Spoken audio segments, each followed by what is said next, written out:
ಕೂಡಲ ಸಂಗಮ ದೇವಾ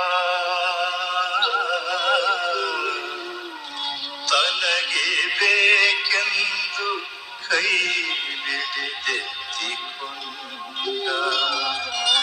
ಕೈ ಬಿಡಿದೆತ್ತಿಕೊಂಡ ಭಕ್ತಿಯೆಂಬ ಪೃಥ್ವಿಯ ಮೇಲೆ ಗುರುವೆಂಬ ಬೀಜವಂಕುರಿಸಿ ಭಕ್ತಿಯೆಂಬ ಪೃಥ್ವಿಯ ಮೇಲೆ ಗುರುವೆಂಬ ಬೀಜವಂಕುರಿಸಿ ಲಿಂಗವೆಂಬ ಎಲೆಯಾಯಿತು ಲಿಂಗವೆಂಬ ಎಲೆಯಾಯಿತು ಲಿಂಗವೆಂಬ ಎಲೆಯಾಯಿತು ಲಿಂಗವೆಂಬ ಎಲೆಯಾಯಿತು